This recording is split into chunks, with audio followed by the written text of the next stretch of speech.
A Fox loves the overcomers. And they didn't know to call it the entrepreneur, but that's what he was. My dad Yeah. ran his own company, building Wow. houses for years. He was a Wow. mechanic, so he was an entrepreneur. He never worked for anybody. He was his own boss. But in my Wow. head, I'm like, entrepreneur? Who am Yeah. I to know how to do that? And that Yeah. was my dad the whole time, right? Did you decide to write the book? Give us the title and the information because we want to celebrate what you're doing today. Congratulations. By the way, I love talking to my fellow authors. Thank you, thank you, thank you. I am beyond excited. My new book is built to overcome my Oh, life defining moment. I love that. Built to overcome. I love it. Love it. I've had to overcome some things in my life, honey. Yeah. In the book, I go all the way back, actually before 14, but the big thing happened at 14. So that's kind of where the book begins. Okay. But just a little bit of background. In middle school, I was tortured and tormented because of this chocolate skin that I now have learned to love fully. Amen. It's like one of my best things that I love about myself. Amen. But back then, I was literally tormented daily. Like you can think of that a chocolate person would be called, I was called that. Day. It wasn't just a happenstance here and there. Like every day, I was doing another interview and I told him, I said, I think he must have woke up every morning and said, how can I make Pam's life miserable today? Tune into the Angela Foxworth Show. Hello, hello, hello. It is me, A Fox of the Angela Foxworth Show. I am so excited to be with you again today. Listen, the Angela Foxworth Show, it is about education, it is about motivation, and it is about inspiration. And today is not going to be any different. So I am so excited to have my next guest on because I absolutely love how she flows, okay? And I love it because from a business perspective, she is very, let me get y'all so we can see each other really clear. She is excellent as a woman of business, a woman of empowerment. And that is truly what I love about her. She has such a sweet, sweet spirit. And I am happy to share her story with you guys today. So I just want to thank Pam Dorsey for coming on board of the Angela Foxworth Show. How are you today, Miss Pam? I am doing fantastic, my dear. How you doing? Hey, I am. Look, it's coming together. It's coming together. Yeah. It was one of those days, but you know what? I'm so excited to be here with you. And I always say when I have a little bit of a challenge, during the day, that means there must be an amazing message that needs to be heard to the world. So I am so excited to be talking with you today because listen, today it truly is about, living what you are purposed to do. And I think that a lot of women would love to be doing more, with what they're passionate about, but things keep us from, being able to take that leap of faith. And I have watched you progress from the beginning, to where you're at now. And I love that transition and where you're at today from where you started. So with that being said, I want you to tell our audience, who you are, like who is Pam Dorsey and what it is you do, especially business-wise, because I want people to get inspired by, just living your dream, living your purpose, because it is attainable. And I want people to really understand that.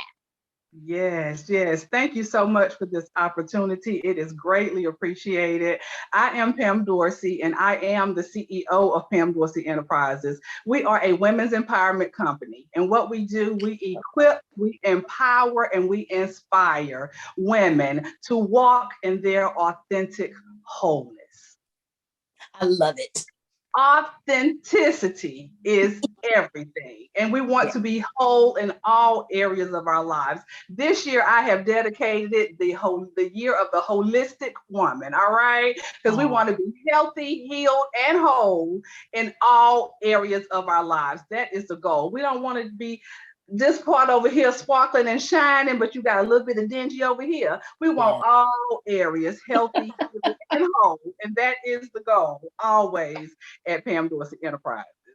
I love it. Yes. Love it, love it, love it. Yes. I began my entrepreneur journey in 2012. Guess what my first entrepreneur journey was? A whole bunch wouldn't guess it. Primary insurance. Yes, ma'am. Yes, I was with Primerica too. Yes, I say was, but listen, somebody called me the other day and said I got a check on the way. So apparently I am still with Primerica. I did do a lot of building. Go send them checks. Yes, ma'am. Yes.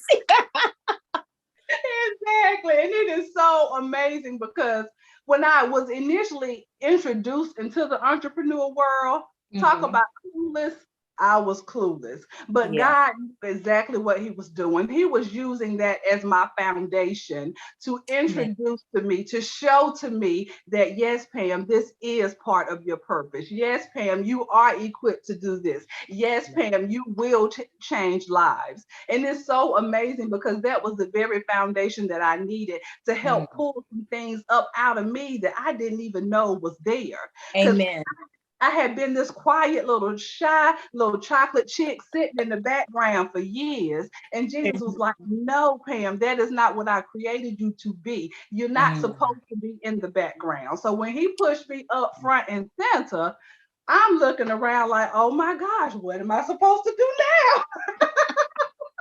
So I say it often, dream a dream so big that God has to literally grow you into it. And that has really, truly been my life. That has been my life's journey, not just in my entrepreneurship journey, but in learning more and more about him, learning more and more about his love for me. That infatuated me. It infected me to want to learn to love me, because that has been my story from a very little girl. I didn't know what self-love was.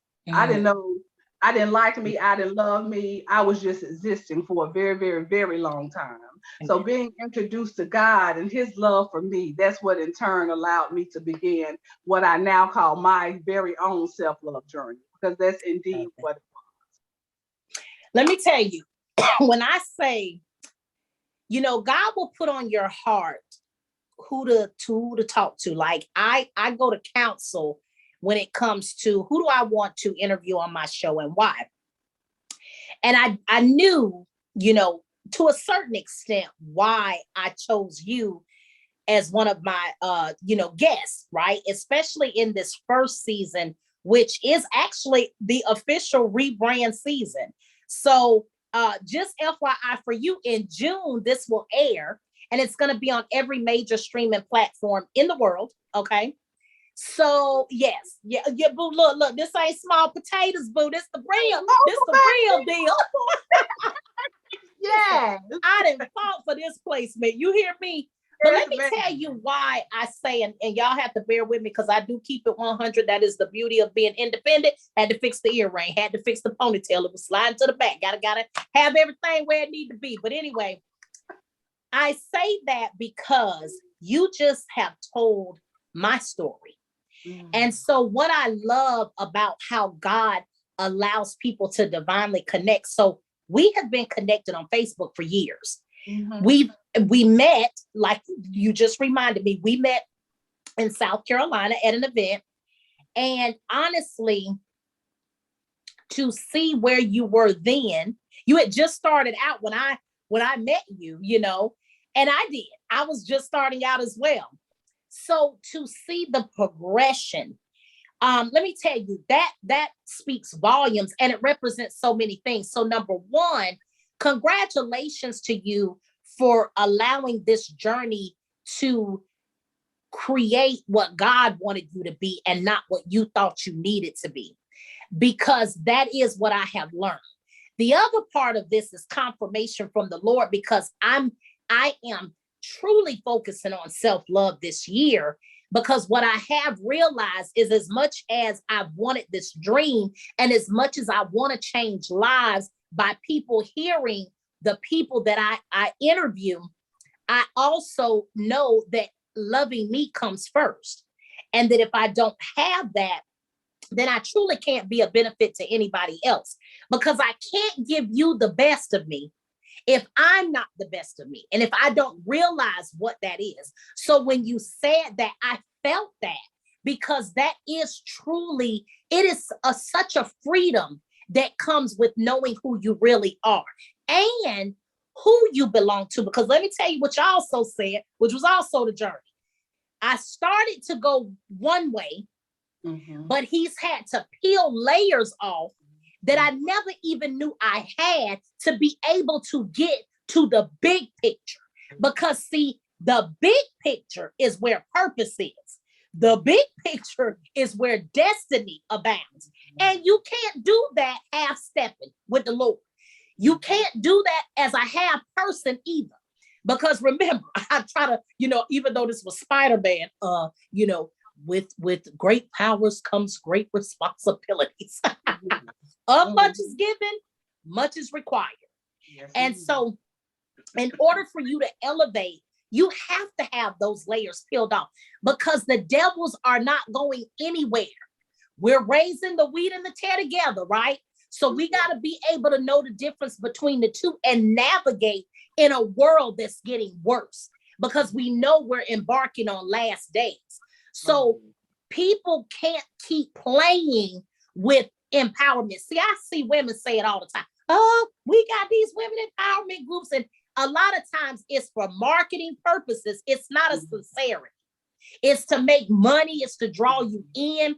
The other thing I love that you said is you started off with entrepreneurship.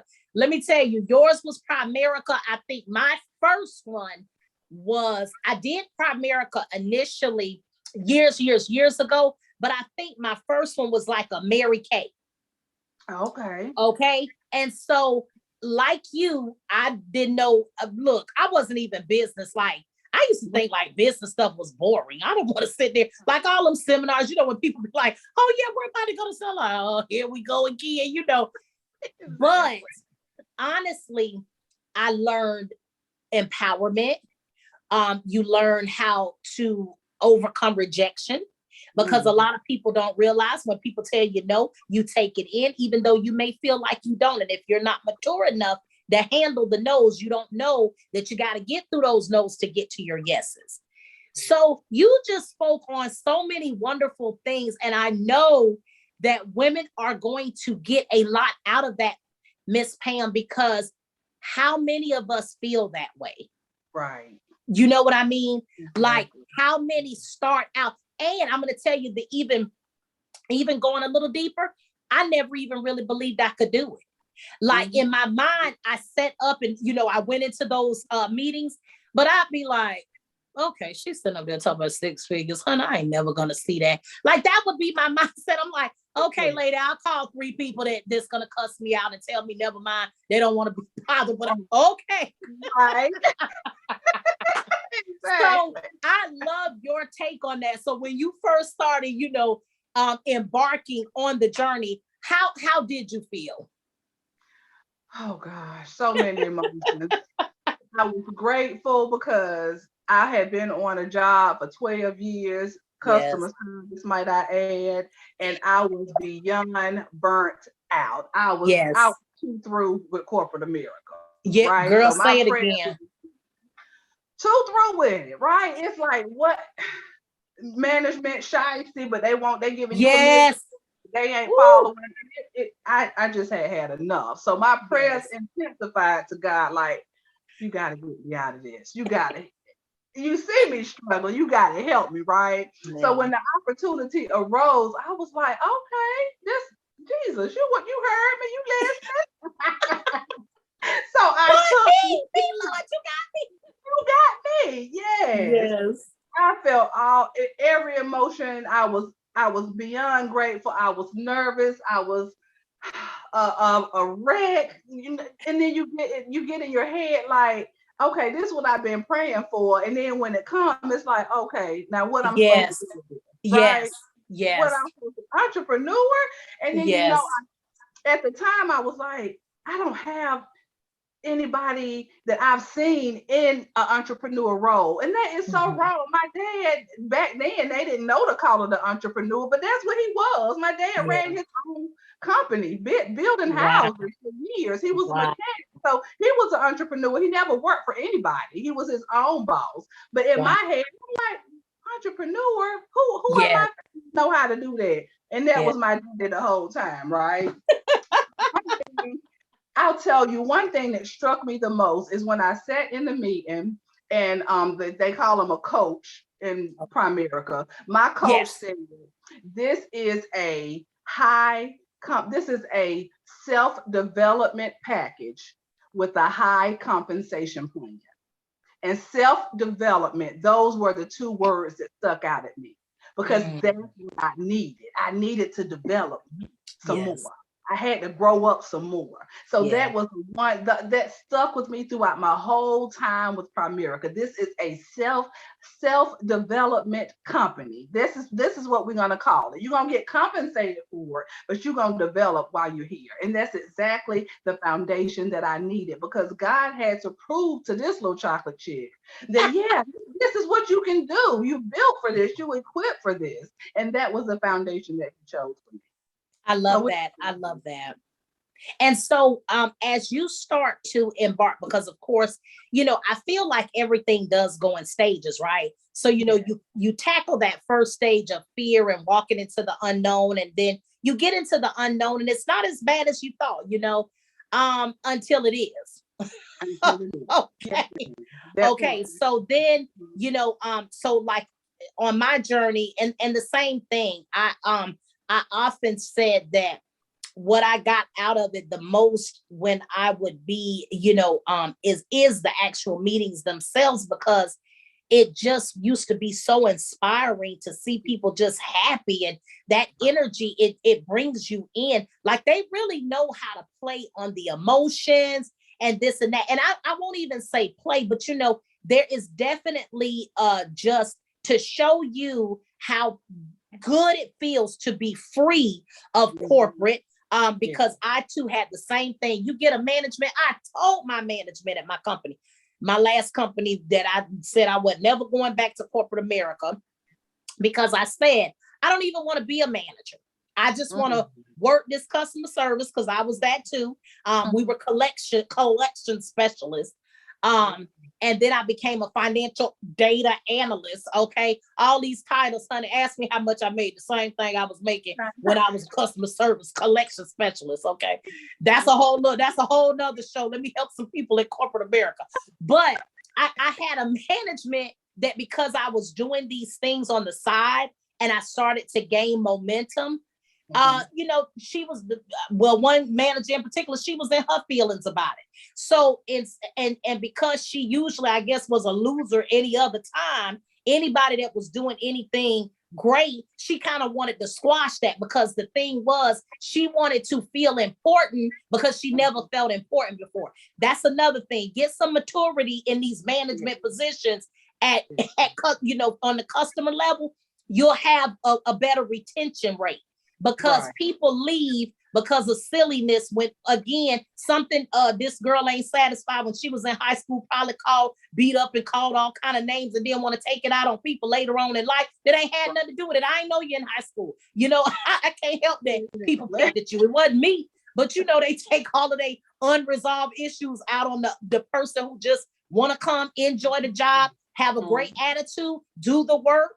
But it's always that one that just wants to squash it. But I also feel like, God allows you to be in positions because you have to be the light to everybody else's darkness. And sometimes, again, if my maturity level isn't where it needs to be, then of course it all kind of, plummets.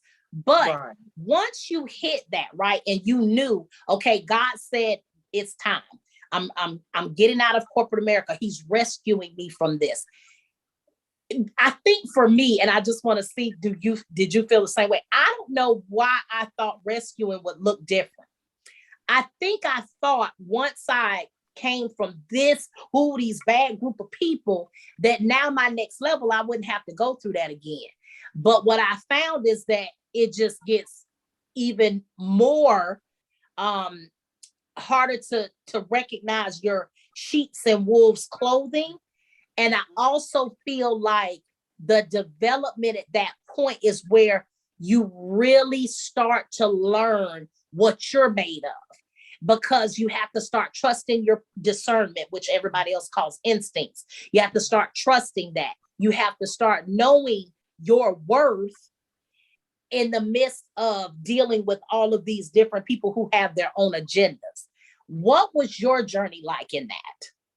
My journey in that was, it got to a point where I realized that Primerica was not my passion. I realized that was just the foundation that God needed to give me in order for me to begin the entrepreneurship journey. Mm-hmm. Literally sitting in one of my Primerica meetings, I'm talking to my friend at the time about the business that I wanted to build from the ground up, which became All Things Purple, which is what I was what you remember me from All Things Yes, Purple, yes. Right? So during the Trent, I think my biggest thing was because I felt like my Primerica people were family, because we had been, they had been working with me, building me, helping me get to where I needed to be. It was like once I said, this is not for me, it's like the lights went off. Everybody was like, it was the end of the world. Right. Like, so, like, it's like all of the friendships that I thought I had generally fell by the wayside. And it's like, why does it have to be this way? Right? Yes. And yes. Coming from a background of thinking that everybody, when they come into your life, they're supposed to come to stay, which I now know that's not true. I talk about that a little bit in my book. Everybody is not going to stay.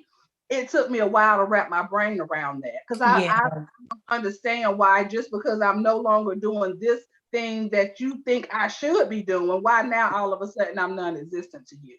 So that was a hurdle that I had to grow and mature in.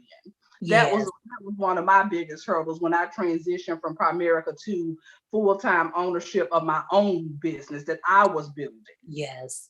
Yeah. And I love that you said that. And again, that goes back to the agendas that people have, because that is, to me, one of the most painful things. You share so much with some of the people that you connect with as you guys are building and growing. And then the minute, you get a discernment that it's time for you to elevate to something different, it's exactly right. You don't get phone calls anymore. That encouragement goes away. So it does make you feel like it was just all a facade. And even with one of the people that I had to actually deal with, we came to because I ended up in Primerica. I recently actually did Primerica a couple of years ago, so mine was very recent, right? But and I did get quite a few checks. I did really well because I was one of the top recruiters in Atlanta at one point. And I think I had 22 recruits under me. And yeah, look, I was proud of myself when I thought about it, because I was like, wow, I brought that many people to the program. But my issue has always been consistency. Let me just be real, okay? Consistency and follow through. Those have been like detrimental to my career. So like I've had to learn to become mature in that area. But at any rate, when I decided to leave, and honestly, like I said, I'm still getting monetary. So I guess I need to call them today, look and find out where I'm at in the puzzle. I might have to complete some things, but I say that to say that is exactly like to the point where one of the people were so adamant that, this is what you need to be doing, and I'm trying to help you to get there. Not only that, then when I started showing success in the other area, and I'm happy for them in that area, I felt like they would like contact me at certain times, like, yo, it's going great over here. Okay, I'm going great over here. You know what I'm saying? So it wasn't like, a competition thing. And like I had to explain to somebody at one point, it's not what God designed for me to continue doing. Now, if it's can be a part of what I am doing, I get that. But what I also realize, the enemy is cunning too. And sometimes he'll throw you off track with things that are purpose driven to keep you distracted from the purpose. So again, finding out what road I need to continue on is all, sometimes can be the challenge, because I stop in this area, along the way. And I feel like sometimes it's like the vision of, hey, Peter walking on water. As long as he stayed focused on Jesus, he was walking. He wasn't drowning. He wasn't, he stayed afloat. But the minute he looked to the left and the right, it caused a distraction.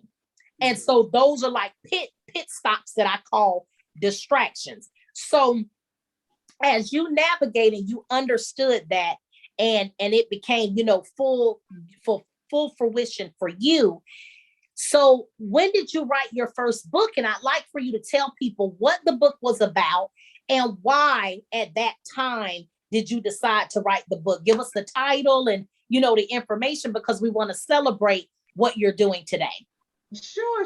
I initially 2017, I created Girl Affirm Yourself, and that's GURL, because I want you to feel like I'm saying good. I love it. So Girl Affirm, that's right. I love it. And I'll go back just a little bit, because affirmation was a big part of my self-love journey. That's one of the things that God allowed me to use to help me to understand my worth, understand my value, understand that the negative thoughts were still going to come, but the affirmations was my way of flipping it into a positive.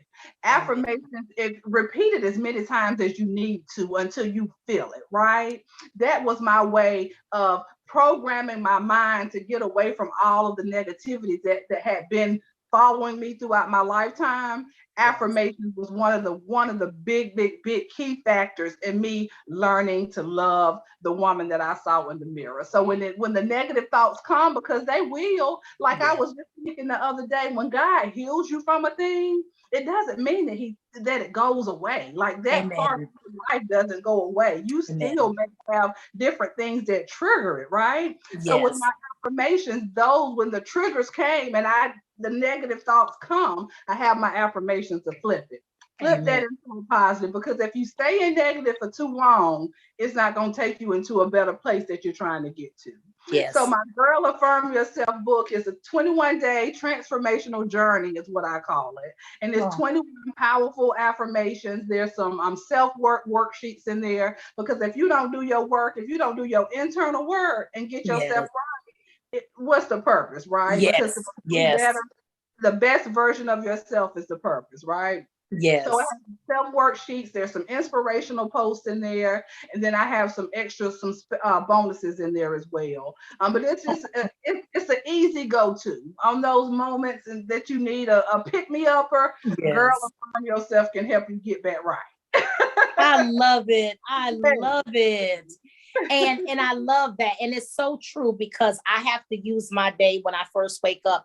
Part of my routine are my affirmations, and I try to speak them definitely at least Monday through Friday, and really allow them to saturate, because I think we have to remind ourselves of how important we are and how important we are to God, and the reason we were all created and why we do what we do. And so I love that, because it does strengthen you. And that is where your positive image of yourself can evolve, because we don't know what you were told. I wasn't told the most positive things when I was younger. A lot of things that I believed about myself, I don't know, God kind of created me with a natural rebellion. So like while everybody else was like, oh, Little Women this, and you need to look a certain way, I love that I was not looking like everybody else. I didn't feel like I should, to be honest. And I wasn't huge on looks, because for me, I always felt like my beauty would be in the conversation that you and I have with each other. Like once you talk to me, you'll know my heart because I'm very transparent and very sincere. And I feel like that's when you would be like, oh, she's just beautiful. But the funny thing is, honey, I was cuter than I thought I was because I done seen some high school pictures. I was like, shoot, I didn't even think I was that cute back then. Honey, I was a cutie patootie. But I laugh about that, because back then I was like, honey, I know what lane I'm in, boo. I am not all my friends I felt like were gorgeous. You know what I'm saying? I would hook them up with dudes. The dudes was like my homeboys, but have a conversation. I would love to target the dude that I never thought I could get him because I was ego driven. So I'd be like, I know he don't want me, but by the time I'm finished, boo, he gonna want me. And that's how I roll. And look, that is how I roll. Okay. But look, that held true until I got married. Okay. Let me just put that out there. I've been married for a long time. So this was back in the day, Stevie. But no, and I'm the first plus size woman that my husband even ever dated. So, and then, we ended up getting married. So, I just say that to say that self-love is so important. And as confident as I am, I did not realize a lot of insecurities that I actually do have since I've been in this business. And that's only been about 7 years ago. And so 7, of course, is completion. And so I feel like I've completed that journey where I'm not going to doubt myself again. But like you said, that's not going to stop the challenges. And that's why you have to daily be strengthened. So today, Miss Pam, in everything that you do, we had this conversation right before the show. I want you to tell everybody what it is you do now and tell us about this new book that just came out last week. And congratulations, by the way. I love talking to my fellow authors. Thank you. I am beyond excited. My new book is Built to Overcome, My Life-Defining Moments. I love that. Built to Overcome. I love it. Love it. I've had to overcome some things in my life, honey. In the book, I go all the way back actually before 14, but the big thing happened at 14. So that's kind of where the book begins. But just a little bit of background. In middle school, I was tortured and tormented because of this chocolate skin that I now have learned to love fully. Amen. It's like one of my best things that I love about myself. Amen. But back then, I was literally tormented daily. Like anything you can think of that a chocolate person would be called, I was called that. Daily. It wasn't just a happenstance here and there. Like every day, I was doing another interview and I told him, I said, I think he must have woke up every morning and said, how can I make Pam's life miserable today? Oh. Daily, right? So yes. My lack of self-esteem and not liking me, literally hating me, just existing, all of that began in my childhood. Wow. So I have a whole lot of issues that lingered because of that, led me into the wrong hands at the age of 14. And that was one of my big life-defining moments that really that's how I began the book. And just my Built to Overcome, I didn't even truly realize the depth of that title when God gave it to me. Yeah. My life-defining moments is the subtitle because they literally were defining me at the time that they were happening, right? Yeah. I had to go on an amazing journey of discovering who I was, learning to love who I was, and realizing the depth of my hurt to allow God to heal it.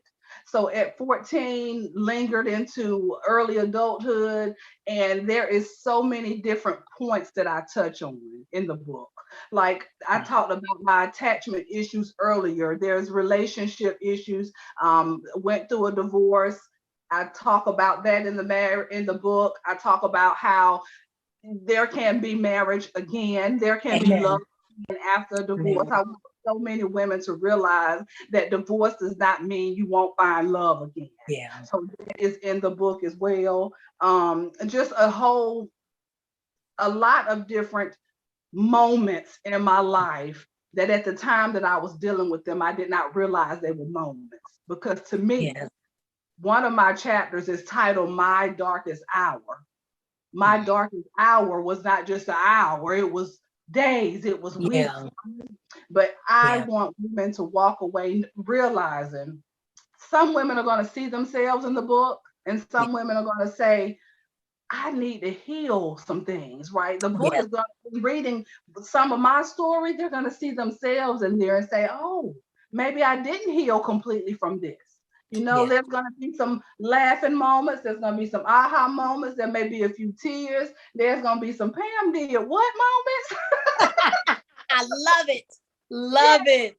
Some Pam Turner. It's juicy, juicy, juicy. I posted on Instagram. I said, y'all going to get ready to sip this tea with me, all right? Because I'm giving y'all the tea, but it ain't nobody else's tea. It's my tea. So Yes. it's all Yes. good. Yeah, I love that. I love it. But you know what? Number one, I want to thank you for being courageous enough to share those very personal moments. And yes, I can already tell you, which I can't wait to get my copy. I can already tell you that yes, it is somebody's going to be able to identify with that because that was my first book that I wrote for myself, which is The Pain Behind the Smile. And the same thing, you know, the journey about how I was just able to mask my pain and the things that happened to me. And critical time for me was 15. So I love that you have that, but it takes courage to be able to tell a story because that raw and that transparent rawness, you never know who it's going to affect. And one time there was a lady who I went to school with, and the incident that I recalled in the book, and I didn't name any names, but that she knew exactly who it was because the situation happened to her. And so, and she never told a soul. And so, you know, this is going to heal women. And the fact that you put this out there, we just have to say thank you to you for being, you know, brave enough to share that and for being transparent. And that is what I mean by real women empowerment. It agitates the heck out of me. And I'm just going to keep it 100 when I know that people have women empowerment platforms and ain't doing not no bit of no kind of self-work, no kind of, you know, trying to get to the nitty gritty of stuff. They say a few things that they think are going to bring people in, and then they want to sell them something. Right. And at the end of the day, they're not really even trying to be impactful, and you are. And so I just appreciate that because people don't understand our women are hurting. And, you know, I hear dark skin stories all the time. It literally bugs the hell out of me to think that people really endured that at a young age and how cruel people can be. And let me tell you, on the flip side of that, for light-skinned women, real light-skinned women with silky hair or curly hair, and how much they went through as well, you know, in school, like the trauma that some of these women have had. Pam, I can't imagine that, like waking up every day. And listen, my mom, you know, she was a small woman. So she was only a size 5, but I was a size 7. So in school, I never had an image of myself as being anything other than big, even when I wasn't, okay? Because a size 7, I was 141 pounds, but I was boobs and booty, you know, in school. So I always looked older, you know, than I was. And because I was raised by a single mom, I had to grow up pretty fast. So I was very mature for my age. And so I didn't look my age or anything. And I didn't talk like a 12-year-old or a 13-year-old. But I say that to say, you know, when I was in school, like, I don't know, I was blessed that that didn't happen. Because I didn't look like all of my friends, but I think that I was just so like, whatever, you know, kind of thing, and people didn't faze me, that it just kind of passed me by. But it just, and I think too, in my high school, one of my superlatives, I won most popular. And it was in a predominantly white school, right? But I think it was because I saw beauty in everybody. Like I hung with the nerds. Look, I even had a skinhead friend, honey. He was over there talking about all that racist mess, but everybody didn't even know we was hanging out, kicking it after school. So he wasn't that much of no racist. Okay. Just over there following the crowd. I was, popular with the popular kids. And I found love and light in everybody. And I just want to, again, I'm glad that stories out there, that you've written are out there for people to be able to say, wow, she got through that, but look at her now, so that they can learn now not to let that affect them, because it does affect you, like even in relationships. Did that not play a role in your relationships? Definitely. Most definitely, because in middle school, that is where instead of learning to love and embrace and be a little young, happy girl, I was the total opposite.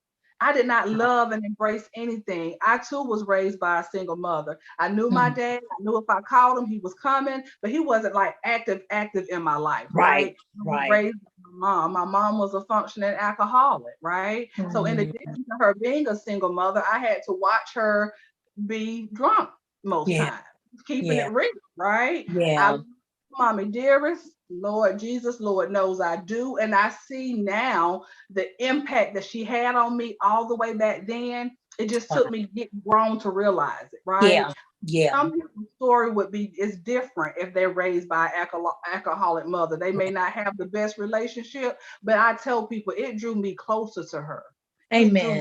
Amen. Me and my mother had the best relationship. I so wish I could have her back. She passed in October of 2020. I'm sorry to hear that. Thank you. But yes, it's just all of the people don't realize, what's that song, Words Don't Hurt? Put it in, I can't even think of it, but it's a song around that foolishness. Words. They do. Well, to me, they cut like a knife. If it says life and death is in the power of the tongue, your tongue is powerful. It is life and death to you. Yes. So I think it's horrible, that people put their mouth on people. Yes, it was those were like some of my worst years, because I always was trying to figure out who am I, like, and then I remember saying, I know this can't be it. I know this can't be why God didn't send me here. No, of course, then I didn't have the type of relationship with God that I do now. But I can remember saying, this can't be it. This cannot be the life that God sent me into. So it took built to overcome. I have overcome a whole lot. Amen. I love that. Have you ever ran into anybody that used to pick at you? Have you ever ran into any of them over the years? So funny you asked. And it wasn't. I'm just being nosy. Look, I'm over here. Like, look, I'm going to invite them on the show so you can tell them a thing or two. The one in middle school, he was a very, very well-known, very, very light-skinned gentleman. I'll call him. After we didn't go to the same high school. So by this time that I saw him later on, and we probably were in our early 20s. Okay, so I seen him coming out of a store. Matter of fact, I was actually coming out of my mom's job at the time, and I was in the parking, and he was coming from out the store beside her job. And we saw him in the parking lot. He was like, "Oh, hey," you know how they look you from head to toe, like, "Oh, you." And he was looking. I'm like, "What's the matter?" He was like, "Oh, you done changed." Yeah. Wow. So, ain't that same little burnt chocolate chip cookie? Yeah, you remember them words? Trying to holler at me. How you gonna try to holler at me and you done all that damage back then? Yeah. Because a lot of times, they and a lot of times they're just good at being able to mask their own insecurity. That's why so many people like bully. And that was always a pet peeve of mine. And I think that's why I probably never got picked on because it would just piss me off when somebody would be talking junk.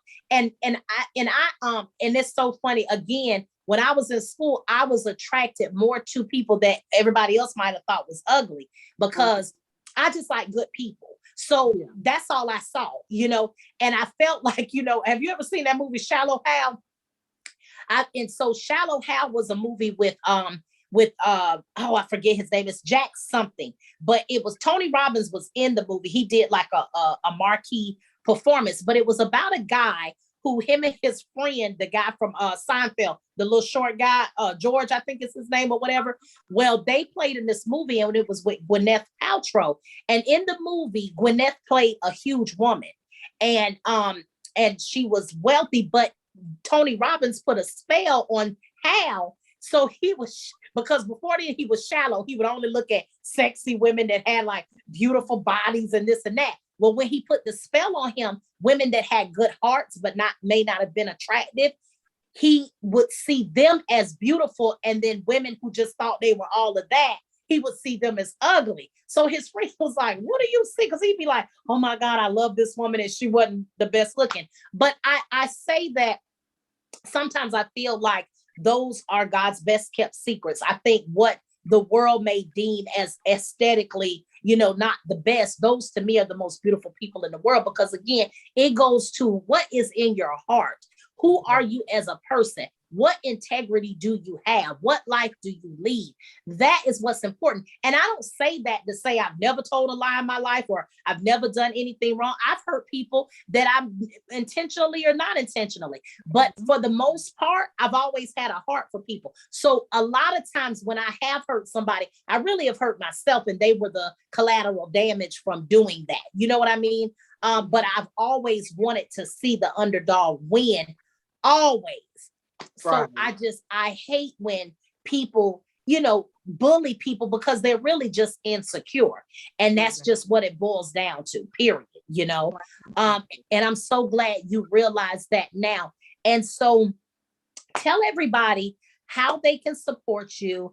Let them know before we close out. I want you to give somebody a word of encouragement and just, how we can follow you going forward. Okay, sure. For my ladies that are watching, my words of encouragement is know that you are fearfully and wonderfully made. Amen. That is your superpower. There is no one else like you in this world that can do you the way that you can do you.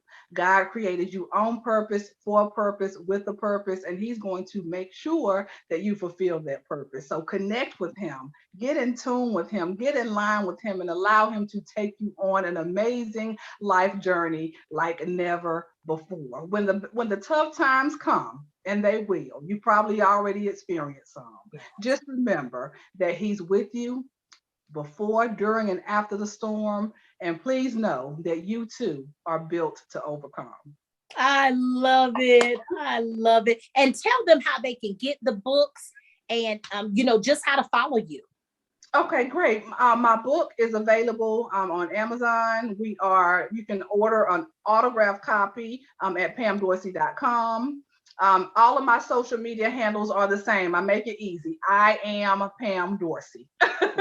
I love it, love it, love it.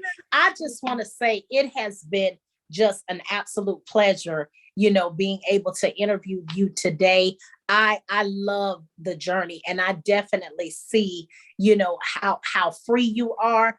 I am just going to say that as a sister in this industry with you, I am going to continue to pray as you elevate, that you get more discernment and that you continue to have great successes. And again, thank you for the contribution that you make to this world, because it is so important. Just know that. Thank you so much again for this opportunity. It is greatly appreciated.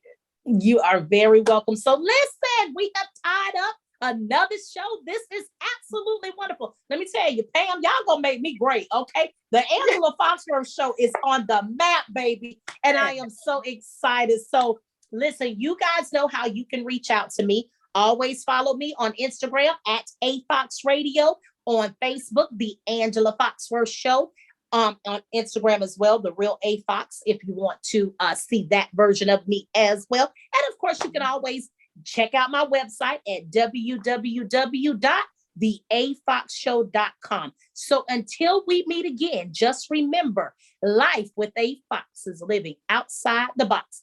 And I am always interviewing with a purpose. Until we meet again, I will talk to you soon. Bye. Continued blessings. Yes. Living outside the box. A fox. Living outside the box with a fox. Living outside the box. A fox. Living outside the box with a fox. Living outside the box. A fox. Living outside the box with a fox. Living outside the box. Yeah. Living outside the box. Yeah. The show is right where you wanna be. Bringing in new topics just for you and me. You see, we motivate and educate when we speak. A fox is quite the anomaly. So follow me as we meet. People reach, people teach, people Black Lives Matter, cause we all equal. Yeah, live your life cause it matters. It's A fox serving life on a platter. Living outside the box. Living outside the box with a fox. Living outside the box. A fox. Living outside the box. A fox. Living outside the box. A fox. Living outside the box. A fox. Living outside the box. A fox. Living outside the box.